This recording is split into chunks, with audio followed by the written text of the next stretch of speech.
é bem interessante, né? Porque nos faz refletir muito. Porque às vezes a gente pode pensar que nós estamos falando só para quem nos ouve. Não. Nós somos os primeiros a aprender. E quando nos chega um tema, é porque efetivamente nós estamos precisando ler e aprender a estar. E sempre vem na hora oportuna.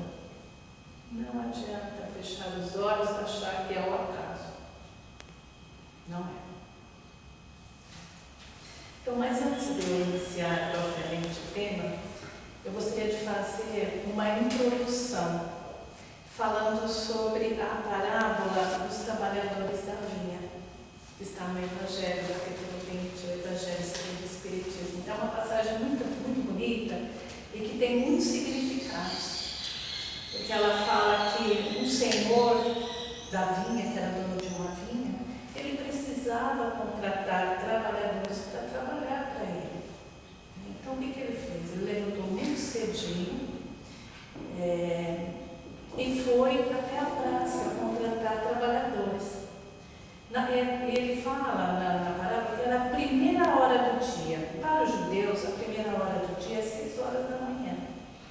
Então, 6 horas da manhã, ele foi até a praça, viu um grupo de homens, né? Olhou, selecionou e contratou. Falou: vocês querem trabalhar na minha vinha?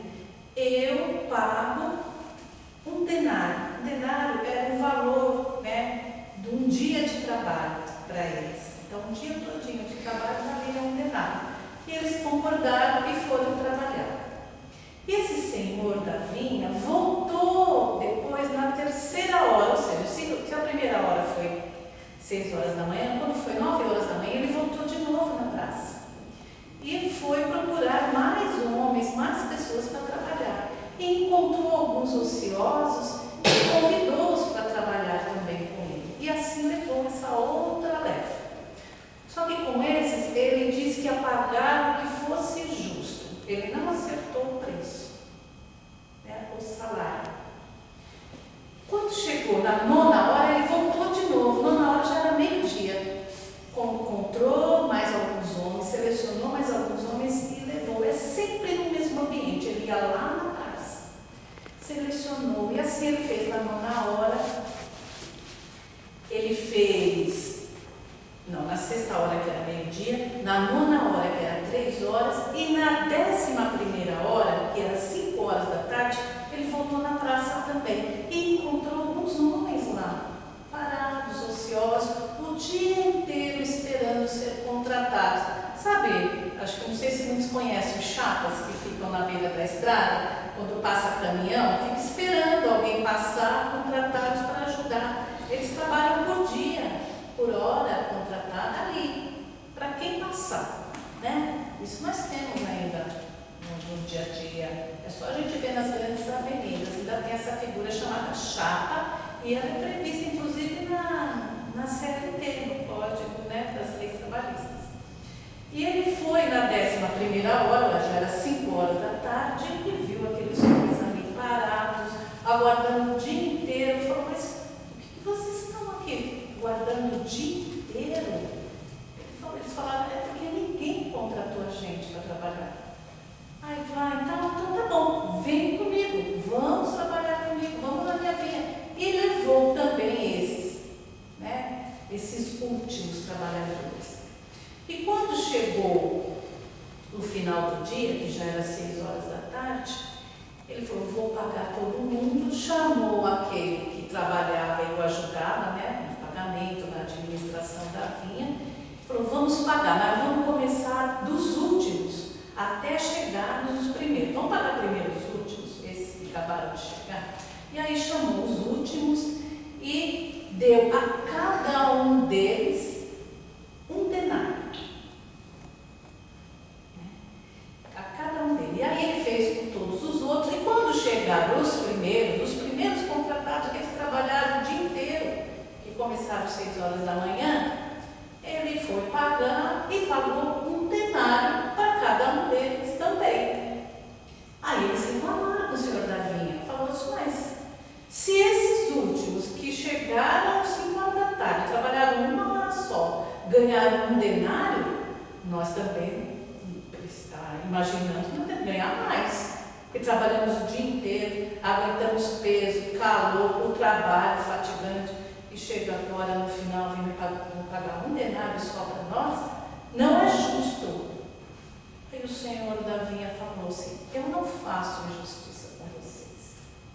Eu não estou sendo injusto. O que eu combinei? Eu não combinei que ia pagar 1 denário? Assim que eu contratei vocês? Vocês aceitaram? Então eu estou pagando 1 denário. Eu não estou fazendo nada errado, nada injusto. Toma o seu dinheiro e vai. Eu, por acaso, não posso fazer o que eu quero com o meu dinheiro? Se eu quero pagar 1 denário para esses últimos, eu vou pagar. Por um acaso, seus olhos são maus porque eu sou bom? Olha só, né? Então, como a gente vê essa figura desses primeiros contratados, né? Que chegaram os primeiros na vinha, que estavam de olho, eles não estavam esperando o que eles deveriam efetivamente ganhar. Eles ficaram de olho no que os outros estavam ganhando, principalmente os últimos. Que visão mais egoísta de você, em vez de olhar para si mesmo, ficar olhando o que está acontecendo com o outro, o que o outro está ganhando, o que o outro está fazendo. É uma atitude egoísta. Mas o Senhor falou, ele foi justo. Ele resolveu dar daquilo que ele tinha a todos. Então, essa parábola dos trabalhadores da vinha vem nos dizer que para Deus todos nós valemos 1 denário. Não importa se somos ricos, pobres, sabe? Se somos grandes executivos, temos grandes empresas, somos professores, intelectuais, escritores. A gente vê tanta coisa na mídia, tanta ostentação, tanta pompa, né, gente? Às vezes eu leio e fico assim. Viver de aparência, né? Mas esses que ainda vivem, entre aspas, na ilusão de que os bens fornecem felicidade, só os bens, né? Eles também valem 1 denário. Assim também como nós, simples trabalhadores, professores, né? O lixeiro que pega o lixo, ou que trabalha numa casa, ou que faz a faxina. Numa empresa, que é uma empresa corporativa, que é um ambiente corporativo, todos estão ali para brigar. Nós somos contratados para trabalhar. E ultimamente as empresas não chamam os funcionários de funcionários, chamam os funcionários de colaboradores. Porque a gente está ali para colaborar com aquilo que a gente sabe, com a nossa experiência, com a nossa expertise, para a empresa, para que a empresa vá bem. Agora, se eu chegando lá dentro, eu vou me comportar egoisticamente, aí é outro caso. Se eu chegar lá dentro, a empresa, eu estou precisando de dinheiro, eu estou com dificuldades, eu vou fazer hora extra. Não precisa de hora extra no departamento. Não há necessidade, mas eu vou fazer, porque se eu ganho dinheiro a mais, então eu acabo ficando mais tempo na empresa, sem necessidade para a empresa, às vezes a empresa não tem controle, né? E eu acabo ganhando a minha hora extra no final do mês. Eu acabo ganhando, às vezes, um volume de hora extra que ultrapassa até o meu salário. Ai, que bom, ganhei hora extra. Mas a gente não sabe que tudo que a gente ganha, tudo que é despesa da empresa, vai tudo embutido no produto. Aí o produto eleva o preço, que a hora extra está lá dentro, leva o preço, aí a empresa fala assim, nossa, nosso produto está muito caro, o que a gente vai fazer para baixar o preço dele? Vamos demitir. Então, por conta de não ter hora extra, a gente demite um colega nosso, um amigo nosso. Por conta do quê? Porque a gente olha só para nós, mas a gente não olha tudo. Então, tudo precisa da nossa colaboração, da nossa cooperação. Então é preciso a gente ampliar a nossa visão para não enxergar somente as nossas necessidades, mas perceber que nós vivemos cercados por outras pessoas que também têm suas necessidades e que podem ser afetados pela nossa atitude, indiretamente. E às vezes a gente não pensa nisso. E a gente não pensa. O ambiente corporativo é um ambiente propício para a gente trazer como referência. Por conta disso, por conta de muitas vezes a gente tem atitudes egoístas. A gente cobiça o salário do outro, o aumento que o outro teve, a promoção de função. A gente está sempre olhando do lado. Mas o que eu estou agregando de diferente, de valor? Por que o outro foi reconhecido? O que ele mostrou de diferente? Ele deve ter mostrado alguma coisa. E se eu não mostrei? Então, o que eu posso fazer para mostrar?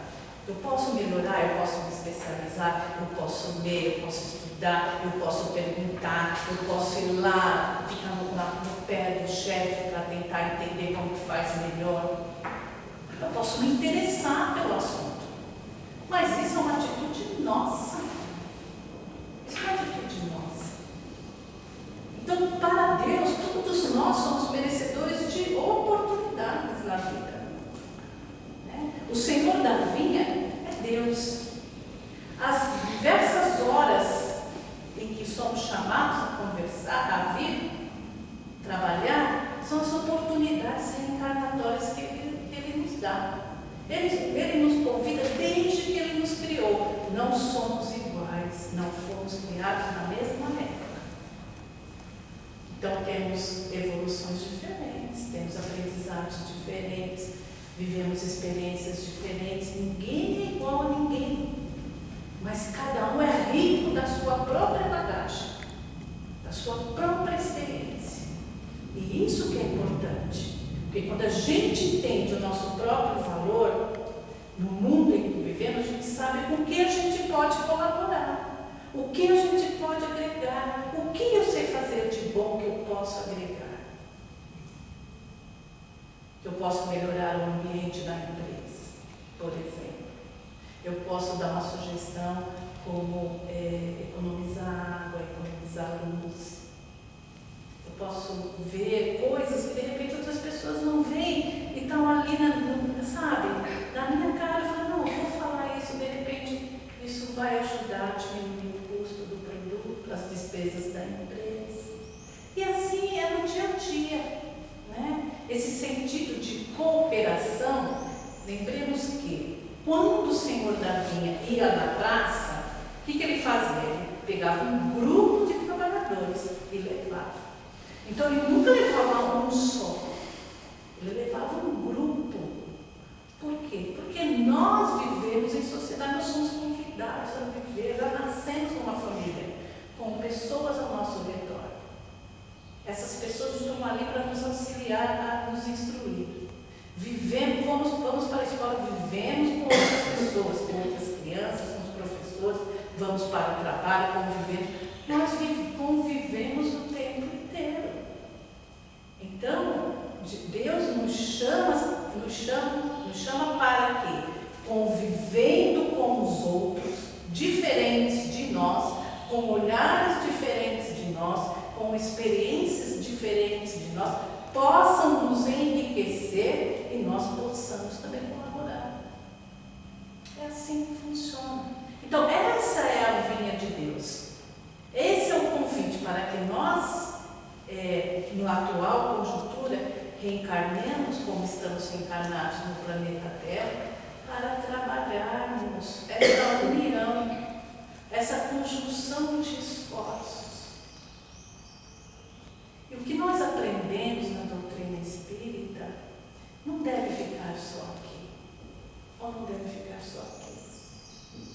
Deve ser compartilhado. Porque nós somos o espelho lá para fora do que a gente aprende. Na nossa casa, no nosso trabalho, na escola, no trânsito, qualquer lugar que a gente for. A gente vai espelhar o nosso interior. Mas o que a gente aprende não pode só ficar aqui. Porque se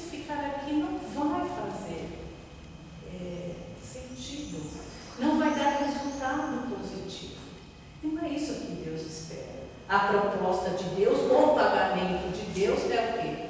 É sentirmos alegria porque nós evoluímos, porque nós progredimos. Esse é o pagamento que todos nós vamos receber. Independentemente de quem seja, ou do tempo em que for, se fomos os primeiros, se evoluímos muito rápido, ou se ainda estamos demorando, como no nosso caso, né?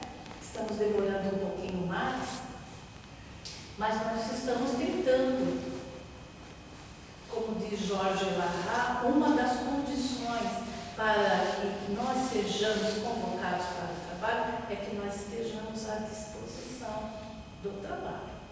Então, esse trabalhador da última hora, que no livro, no Evangelho, é chamado de os espíritas são os trabalhadores da última hora, eles estavam à disposição o dia inteiro, eles não foram embora, eles ficaram ali, aguardando a oportunidade.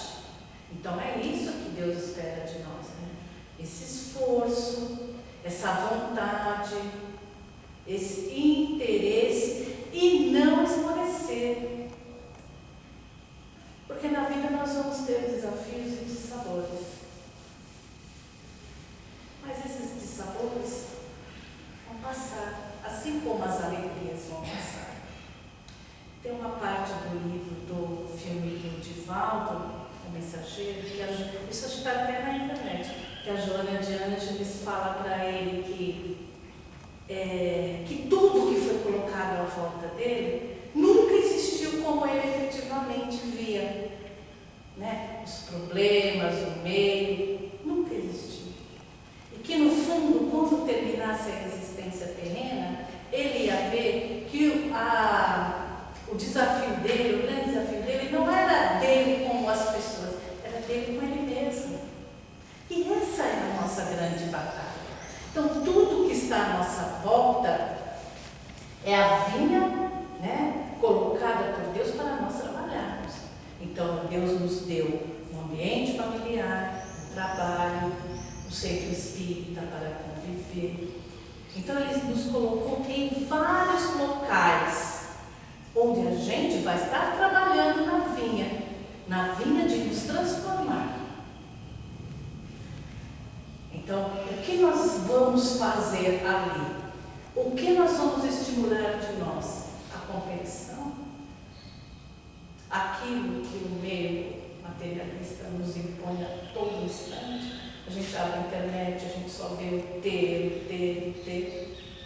E para isso a gente fala, não, eu preciso fazer isso, porque eu preciso comprar, eu preciso ter isso, preciso ter o celular de última geração, preciso comprar o carro X, eu preciso... Às vezes a gente se envolve nessas questões e vive só em função disso. Parece que a gente vive mecanicamente, robotizado. Parece que não existe outra coisa na vida senão a gente pensar somente nisso. E não é isso. A gente precisa, neste meio em que nós fomos convidados a viver, a trabalhar o nosso coração, o nosso interior. Então, é um desafio, porque a gente tem uma realidade concreta, mas a nossa realidade interior deve estar no comando. No comando.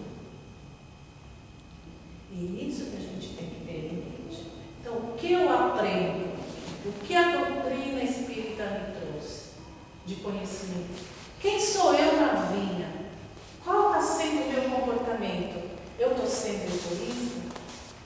Como aqueles primeiros que só ficam olhando o que o outro tem, o que o outro faz? Ou eu estou me colocando do meu jeito, humildemente, com as minhas imperfeições, mas estou querendo fazer o meu caminho. Estou querendo agregar com o meu valor. Aí há outros 500.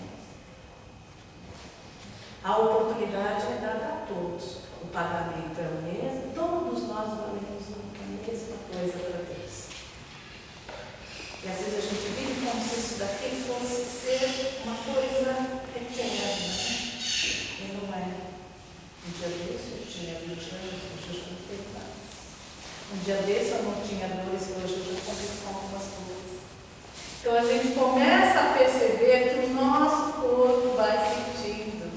O tempo passa.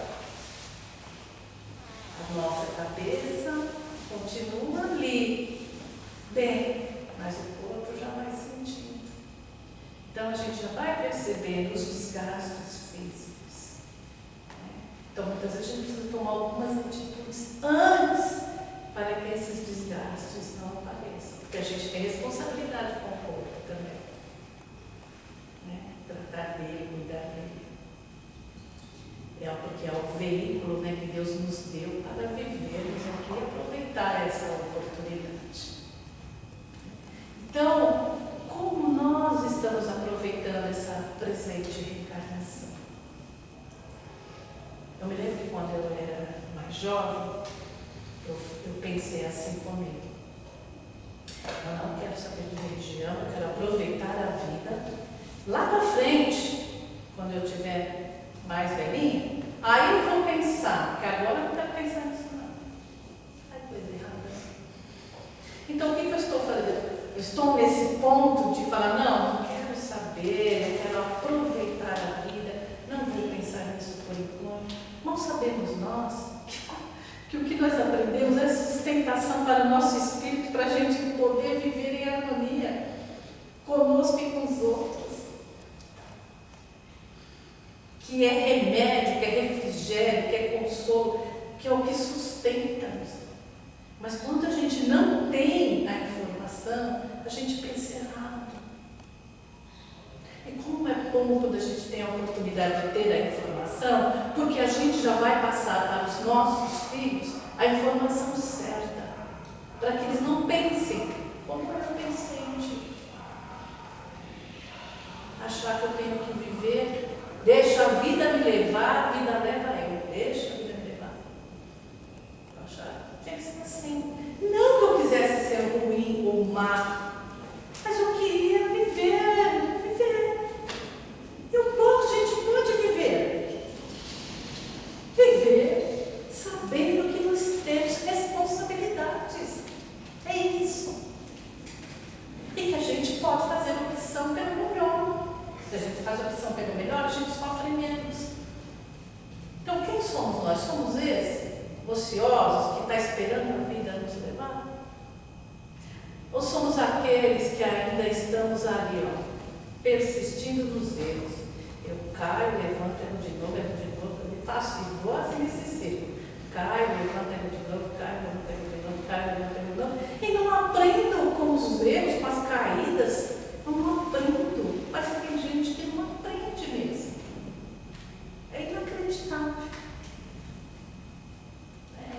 Aí você fica parado para pensar, meu Deus, por que a gente não enxerga a lição? Por que ela está se repetindo constantemente? Essa situação. É porque nós não aprendemos. Poxa, peraí, tem alguma coisa. Eu estou aqui para pensar. Eu não estou aqui simplesmente para deixar as coisas acontecerem como se não fosse comigo. É comigo, é com cada um de nós. Então esses são os persistentes nos erros. Os erros devem servir de aprendizado. Quando a gente aprende, a gente evita errar novamente. A gente pode errar, mas a gente tem consciência que errou e vai tentar acertar de novo. Essa é a busca, esse é a nossa grande meta, é superar as nossas dificuldades, E esses trabalhadores da última hora, eles se colocaram nessa disposição. Eles se comprometeram de tanto que já passaram por tantas dificuldades, tantos desafios, tantas quedas, falaram, não, vou me colocar à disposição para ver se agora a coisa melhora para mim. Eu me melhoro também, a situação melhora ao meu entorno, eu convivo melhor com as pessoas. Então ele teve boa vontade. Então é essa disposição que a gente está tendo, é isso que a gente está querendo levar. A gente pode até ter um pouquinho de ociosidade, um pouco muito de erros, mas a gente precisa ter muito de boa vontade. Muito de boa vontade, para poder conviver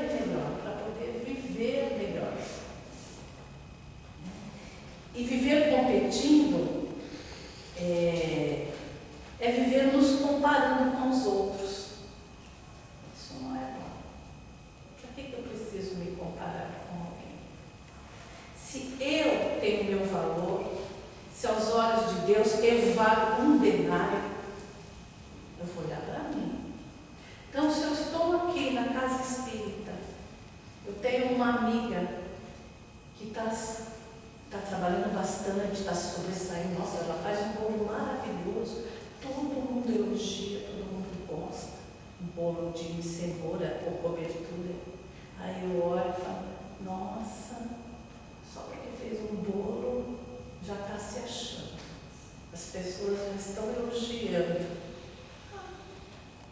Gente, era o que ela sabe fazer de melhor, ela foi e fez. É o trabalho proposto para ela, ela se prontificou, ela se colocou nessa vontade, ela foi e fez. Agora, eu não sei, no mínimo eu tenho a humildade para como que faz esse bolo, vou aprender. E aí, para eu poder fazer também. Porque não adianta eu ficar olhando o que o outro faz e ficar me achando vítima, coitada, chegou agora, já está com a bola toda, eu que já estou há mais tempo, nem aí mais. Então, gente, conviver é aprender a reconhecer os valores do outro. Mas também saber que tem o próprio valor. Se eu não sei fazer um bolo, eu sei fazer outra coisa. Sabe? Eu sei fazer outra coisa.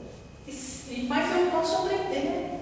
Se fulano, nossa, ele leu todas as obras da doutrina espírita, conhece muito, ele faz uma palestra magnífica, ele cita os itens, capítulo, sabe, de cor e salteado. Aí você fala, nossa, que inveja. Ué, ele se esforçou para isso, ele foi em busca do conhecimento, ele foi ler, mérito dele. Eu ainda me sinto que, poxa, estou falhando, eu me esforço um pouquinho, né? Vamos fazer um caminho aí de buscar conhecer, estudar. Ou chegar nele e falar, como é que você fez para estudar? Como você fez para aprender? Você pode me ajudar? Então é isso, gente. Em vez de a gente olhar com um olhar de cobiça um do outro, de inveja, a gente olha com outro olhar. Um olhar de querer aprender. Kardec, na Revista Espírita de fevereiro de 1862, ele já alertava os amigos de Lyon, da cidade de Lyon, sobre essas coisas no meio espírita. Porque muita gente não aceitou, como muita gente não aceita a doutrina espírita. Tem um preconceito, não sabem o que é, imaginam que é só coisa do Satanás, que é o que fala, né? E aí ele falou que o Espiritismo tinha muitos inimigos e que muitos iam tentar acabar com os grupos. De que forma? Com a inveja, com o ciúme. Isso corrói as relações, gente. Isso corrói as relações. A gente tem que aprender a olhar para si mesmo, reconhecer. Eu estou um pouco enciumado? Estou. Mas espera aí. É mérito da pessoa? É. O que eu posso fazer para não sentir ciúmes? É me reconhecer como um valor de um denário também. Deus está investindo em mim. Então eu tenho potencial para fazer alguma coisa. Eu sei fazer alguma coisa. O que eu sei fazer de legal? Eu sei fazer uma comida. Um arroz, um feijão. Então é isso que eu vou fazer. Eu sei limpar muito bem. Você deixar o salão limpinho para quando chegar todo mundo. Gente, é a colaboração de cada um. Vamos procurar deixar esse olhar que a gente traz de fora, de competição, de olhar o que o outro tem, querer o que ele faz, o que ele tem.